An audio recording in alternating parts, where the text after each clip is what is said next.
Bien, vamos a hablar de educación a esta hora de la mañana a propósito de una circular que difundió la Superintendencia de Educación precisamente, en la que se busca extender la aplicación de aula segura también a los colegios particulares. En la práctica se trata de un marco normativo común para todos los colegios y recintos, independiente de la fuente de financiamiento que ellos tengan, ya sean públicos o privados. Vamos a conversar de este tema junto a la Superintendenta de Educación, Loreto Orellana, que está aquí en el estudio. ¿Cómo está, Superintendenta? Bienvenida. Muchas gracias, Sebastián. Estoy bien. ¿Usted? Gracias por acompañarnos. Muy bien, cerrando el año con estas informaciones. Sí. Esta circular fue bien reciente, del 19 de diciembre, entiendo, ¿no? Sí, la emitimos la semana pasada, efectivamente, y lo que hace es una actualización respecto de algo que ya está normativamente dicho. Claro. Y amplía. ¿En qué consiste respecto a la aplicación de aula segura en particular? ¿Cuál es el alcance de la circular? Bueno, esto es un dictamen. El dictamen 77 es lo que hemos venido emitiendo ya desde la semana pasada, y lo que dice este dictamen es ampliar el procedimiento que regula la suspensión como medida cautelar. Y esto es para todos los establecimientos que tengan reconocimiento oficial, es decir, todos los establecimientos del sistema. Hoy día todos los establecimientos del sistema, para poder funcionar, tienen que tener reconocimiento oficial. Eso ya está en la ley.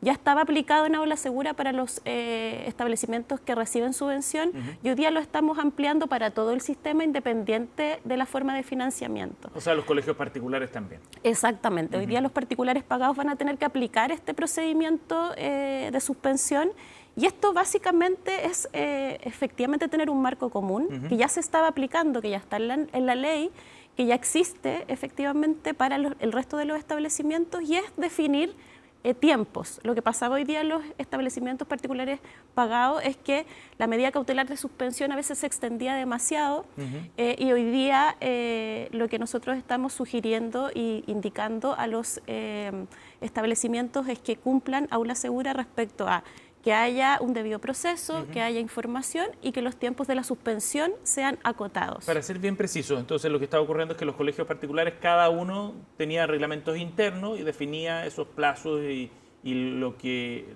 regía respecto a la medida cautelar de acuerdo a sus propios criterios, básicamente. Efectivamente. Y como habían distintos criterios, necesitamos un marco común. ¿Y había situaciones muy distintas? Situaciones distintas, efectivamente. Pues habían denuncias en la superintendencia, y a raíz de eso también se revisa nuevamente la normativa y dice, bueno, si hoy día está pasando los particulares pagados, cuando aún así deben cumplir la norma, mejor lo dejamos explícito en este dictamen, porque ya habían algunos casos en donde era muy diferente. Habían 3 meses de suspensión, cierres de año escolar, que no tenían causa normativa o jurídica para eso. Y cada colegio determinaba según sus propios Efectivamente, de acuerdo a su reglamento interno. Sí. ¿Y qué es lo que establece, por el contrario, aula segura? ¿Qué es lo que debe ocurrir en estos procedimientos en términos de plazo, de los tiempos, del debido proceso?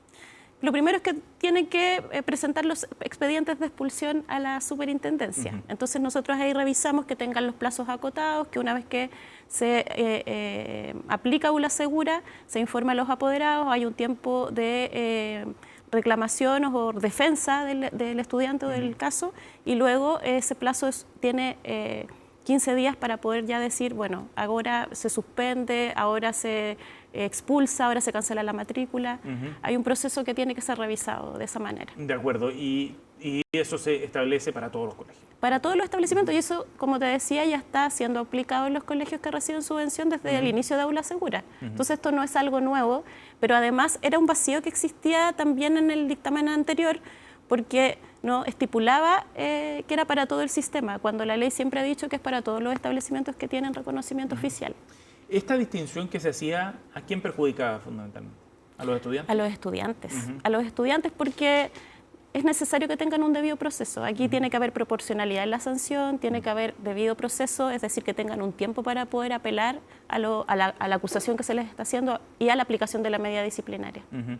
¿Y esa distinción que se hacía era muy arbitraria en algunos casos? Sí, el principio de proporcionalidad era principalmente lo que quedaba mucho más a la arbitrariedad del establecimiento de acuerdo al reglamento interno. Por eso también es complementario lo que hoy día hacemos con la actualización de la circular sobre reglamentos internos, porque allí también damos orientaciones a los establecimientos para que puedan definir los protocolos de mejor forma, protocolo de aula segura, entre otros, pero también para que puedan mantener bien informada a la comunidad respecto de cómo se va de cada uno de los procesos internos. En que los padres y apoderados tengan esa información. Exactamente. Estamos conversando con la Superintendenta de Educación, Loreto Orellana, aquí en CNN Chile Radio. Loreto, y esto nos lleva a otro tema que tiene, vinculado por supuesto, pero que tiene que ver con la evaluación de aula segura. ¿Cómo ha funcionado como normativa, digamos, como marco para llevar adelante estos procedimientos de expulsión? ¿Cuál es la evaluación que tienen? Sí, el aula segura ha funcionado de manera correcta. De hecho, durante estos últimos años también hemos entregado cifras en que las expulsiones han ido aumentando, es decir, la aplicación de aula segura para las distintas temáticas, los establecimientos la están ocupando de buena forma. Tenemos muy pocos casos en donde hemos detectado que los expedientes de expulsión están mal tramitados, es decir, que la causa de aplicación de causas de aula segura no es la que correspondía. Pero en general los establecimientos han ido ya avanzando en eso, las comunidades educativas y los directores, porque esto es una facultad que tiene el director del establecimiento, ya ha ido teniendo más autonomía respecto de eso y yo creo que ha habido un buen funcionamiento por ahora de los establecimientos de forma progresiva. ¿Cuál es el objetivo principal de Aula Segura?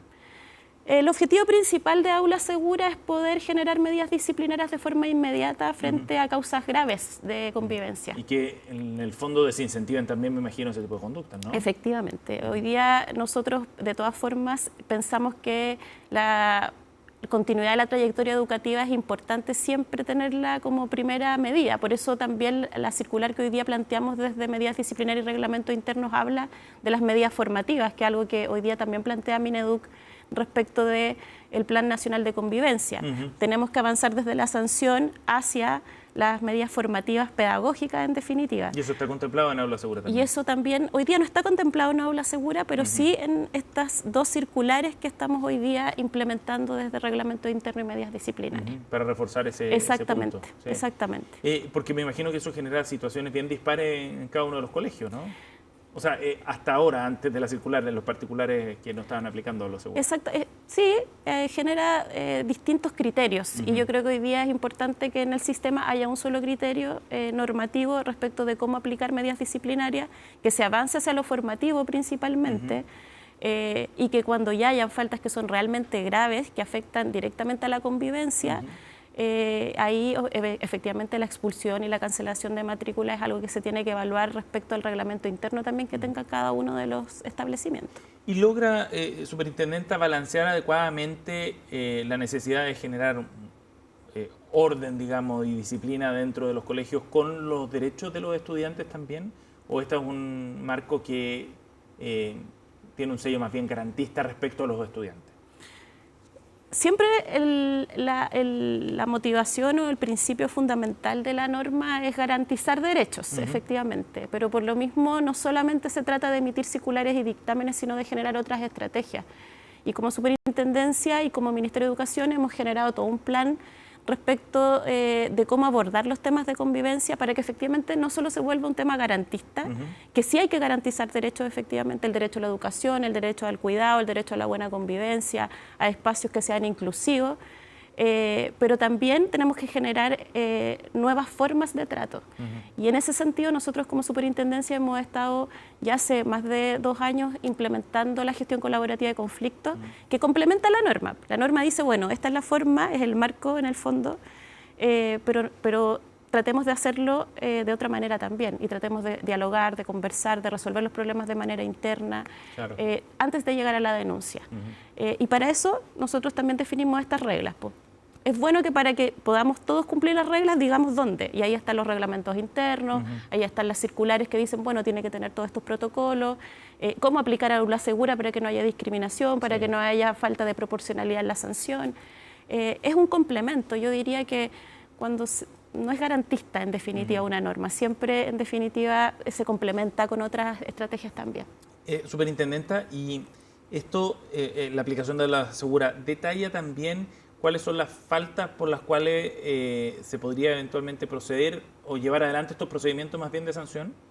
¿Hay un listado específico de aquellas faltas o aquellas por las que no se puede llevar adelante un proceso de suspensión y expulsión? Sí, la norma es clara en eso y la circular también lo detalla, dice bien específicamente cuándo sí, cuándo no, pero también en ese sentido hemos avanzado en dar la autonomía a los establecimientos y a través de los reglamentos internos ellos hoy día pueden definir cuáles son las faltas menos graves y las faltas más graves en sus reglamentos internos y en virtud de eso es la aplicación de aula segura o no, porque aula segura lo que dice es frente a una falta grave a la convivencia, tú puedes aplicar aula segura, expulsar, efectivamente, y es una expulsión inmediata con un debido proceso, efectivamente.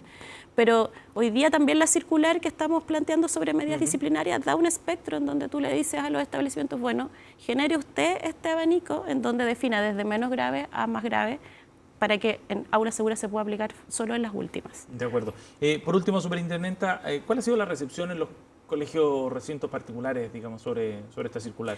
No hemos tenido todavía ningún... ¿No ha habido feedback? No ha habido feedback al respecto, no ha habido feedback al respecto como formal. En la próxima semana tengo una reunión sí con la FIDE, pero no por este tema, me pidieron por otros temas en específico. Es probable que hablemos de esto porque en general con los sostenedores siempre tenemos buena relación, una buena comunicación.